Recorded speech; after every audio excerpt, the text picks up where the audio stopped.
अस्सलामुअलैकुम दोस्तों, welcome back to our YouTube channel E सबक। My self Amrez. तो दोस्तों, एज़ यू ऑलरेडी नो कि हमने क्लास 8 साइंस स्टार्ट की है। उसमें हमने स्टार्ट किया था chapter first micro organism friend and few.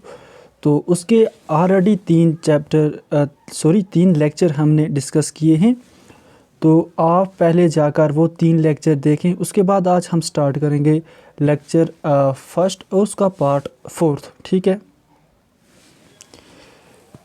Okay. तो आज हम पढ़ेंगे हार्मफुल माइक्रो ऑर्गेनिज्म के बारे में, कुछ important tips harmful micro organism के बारे में। ठीक है, एज़ ऑलरेडी हमने फ्रेंडली माइक्रो ऑर्गेनिज्म की बात की थी, आज हम हार्मफुल माइक्रो ऑर्गेनिज्म की बात करेंगे।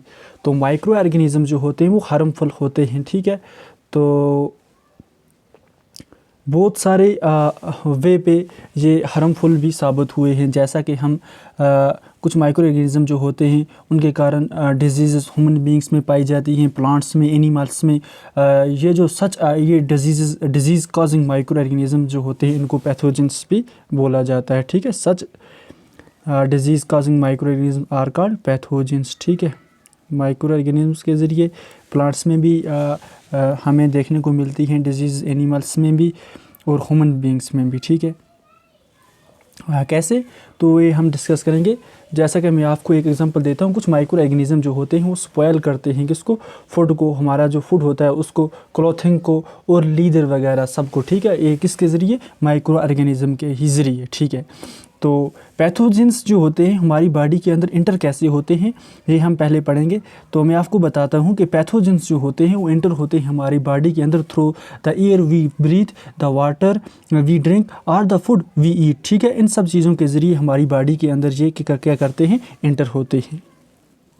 ओके, और इसके अलावा ये ट्रांसमिट होते हैं from infected person to healthy person. ठीक है, infected person to healthy person में ये इन्फेक्ट होते हैं, ट्रांसमिट होते हैं डायरेक्टली बाई किसके ज़रिए, डायरेक्ट कंटैक्ट के ज़रिए। ठीक है, उसके बाद माइक्रोबियल डिजीज़ जो स्प्रेड होते हैं इन्फेक्टेड पर्सन से हेल्दी पर्सन थ्रू एयर के ज़रिए या फिर वाटर के ज़रिए या फूड या फिर फिज़िकल कंटैक्ट के ज़रिए, तो उस डिज़ीज़ को हम कहेंगे कम्युनिकेबल डिजीज़। ठीक है, कम्युनिकेबल डिजीज़ किन डिजीज़ को कहेंगे, वो डिजीज़ जो स्प्रेड होते हैं एक infected person to a healthy person through किसके ज़रिए, थ्रू एयर के ज़रिए, वाटर के ज़रिए, फूड या फिज़िकल कंटैक्ट के ज़रिए, उनको हम बोलेंगे कम्युनिकेबल डिजीज़। ठीक है, तो कम्युनिकेबल डिजीज़ की अगर हम एग्जांपल लें तो सबसे पहले मैं आपको बताऊं, जो कॉमन कोल्ड होता है, कॉमन कोल्ड ये भी कम्युनिकेबल डिजीज़ है। कोलेरा की बात करें, कोलेरा ये भी कम्युनिकेबल डिजीज़ है। चिकन पॉक्स भी कम्युनिकेबल डिजीज़ है। और हम टीबी की बात करें, ट्यूबरकुलोसिस की बात करें अगर, तो ट्यूबरकुलोसिस भी क्या है, ये भी कम्युनिकेबल डिजीज़ है। ठीक है दोस्तों, तो मैं आपको बताता हूँ कैसे ये डिज़ीज़ जो होती हैं ये स्प्रेड होती है। ठीक है, तो फॉर एग्ज़ाम्पल जब हम बीमार होते हैं, फॉर एग्ज़ाम्पल अगर हमें कॉमन कोल्ड हो जाए जैसा कि आजकल विंटर में होता है, ठीक है, तो फॉर एग्ज़ाम्पल जब एक पर्सन बीमार हो जाता है तब क्या होता है, तो उसे छींक आती है ना, जब वो स्नीज़ करता है तो वो जो स्नीज़ करता है तो उसमें जो उसके ड्रॉपलेट्स होते हैं उनमें थाउजेंड्स ऑफ वायरसेस हमें देखने को मिलती हैं। ठीक है, वो जो थाउजेंड्स ऑफ वायरसेस जो होती हैं, जो थाउजेंड्स ऑफ वायरसेस जो होती हैं वो स्प्रेड हो जाती हैं किसमें, एयर में। ठीक है, जब वो एयर में स्प्रेड हो जाती है, ओके दोस्तों, तो जब ये वायरसेस स्प्रेड हो जाती है एयर में, तो हेल्दी पर्सन जब ब्रीथ करता है तो वो जो ऑलरेडी वायरसेस जो स्प्रेड हो चुकी होती हैं हवा में, वो जब वो लेता है अपने अंदर तो उसके कारण उसको अंदर भी क्या होता है, इन्फेक्शन स्टार्ट हो जाता है। ठीक है दोस्तों, तो हमें एक कम्युनिकेबल डिजीज़ से बचने के लिए क्या करना चाहिए, तो हमें कैसे बचाना है, प्रिवेंट करना है कम्युनिकेबल डिजीज़ को स्प्रेड होने से। तो हमें जब भी स्नीज़ हो, तो जब भी हम बीमार हों, फॉर एग्ज़ाम्पल हमें स्नीज़ ही होता है तो हमें क्या करना चाहिए, जब छींक आए तो हम अपने मुंह के आगे हम कुछ रुमाल वगैरह या कुछ कपड़ा या कुछ अपना हैंड ही हमें रख लेना चाहिए, क्योंकि उस टाइम जो वो ड्रॉपलेट्स होते हैं उसमें मैंने आपको पहले ही बताया थाउजेंड्स ऑफ वायरसेस होती हैं। तो उनसे बचने के लिए हम क्या करें, ये वाले काम करें। तो और इससे बेटर काम ये है कि अगर एक इन्फेक्टेड पर्सन ऑलरेडी, आपको पता है एक इन्फेक्टेड पर्सन है ऑलरेडी, उसको कुछ बीमारी है, तो उससे हम क्या करें, थोड़ा दूर रहें। ठीक है, it is better to keep a distance from an infected person. ठीक है दोस्तों, इन्फेक्टेड पर्सन से हमें क्या करना चाहिए, कीप अवे। ठीक है, दूर रहना चाहिए। ओके, और अब हम बात करेंगे कुछ common human disease, common human disease, common human disease caused by micro organism. हम माइक्रो ऑर्गेनिज्म का चैप्टर पढ़ रहे हैं, तो इसमें माइक्रो ऑर्गेनिज्म के ज़रिए जो बीमारियां ह्यूमन्स को होती हैं उनकी हम बात करेंगे। सबसे पहले हम बात करेंगे टीबी की। ठीक है, ट्यूबरकुलोसिस, टीबी जिसको ट्यूबरकुलोसिस कहते हैं। ठीक है, ये एक बैक्टीरियल डिजीज़ है। क्या है, इसको आपको याद रखना है, ये बैक्टीरियल डिजीज़ है। ठीक है, एग्ज़ाम में आमतौर पर ये सवाल पूछे जाते हैं, कॉम्पिटिटिव एग्ज़ाम में भी पूछे जाते हैं। तो टीबी जो है, ट्यूबरकुलोसिस, ये बैक्टीरियल डिजीज़ है। अगर इसकी मोड ऑफ़ ट्रांसमिशन की बात करें, ये होता है थ्रू एयर के ज़रिए। ठीक है, उसके बाद दूसरा है चिकन पॉक्स। चिकन पॉक्स की अगर बात करें, ये है वायरस डिजीज़। ठीक है, वायरल डिजीज़ है, ये वायरस के ज़रिए होता है। और ये मोड ऑफ़ ट्रांसमिशन की बात करें, ये एयर के ज़रिए भी बॉडी के अंदर इंटर होता है, और कंटैक्ट करने से, ठीक है, फिज़िकल कंटैक्ट करने से भी ये ट्रांसमिट होता है। और उसके बाद अगर तीसरा, एक मिनट, हम पोलियो की अगर बात करें,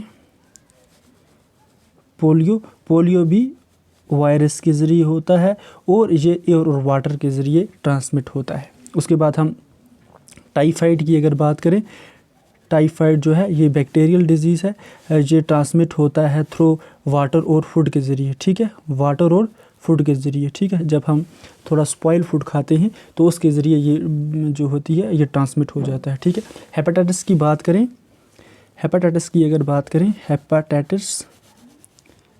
हेपेटाइटिस की अगर बात करें, ये भी वायरस के ज़रिए होता है, और मोड ऑफ़ ट्रांसमिशन इसकी वाटर है। और मलेरिया, ये प्रोटोजोन डिजीज़ है। ठीक है, प्रोटोजोन, और ये ट्रांसमिट होता है थ्रू मॉस्कीटो के ज़रिए। ठीक है, फीमेल एनोफिल्स मस्कीटो के ज़रिए। ठीक है, याद रखना, फीमेल एनोफिल्स मस्कीटो के ज़रिए ये बॉडी के अंदर इंटर होता है। ठीक है दोस्तों, तो अब हम पढ़ेंगे फूड पॉइजनिंग। ठीक है, फूड पॉइजनिंग कैसे होती है। ठीक है, फूड पॉइजनिंग। ओके, तो मैं एक एग्जांपल देकर आपको फूड पॉइजनिंग का टॉपिक समझाऊंगा।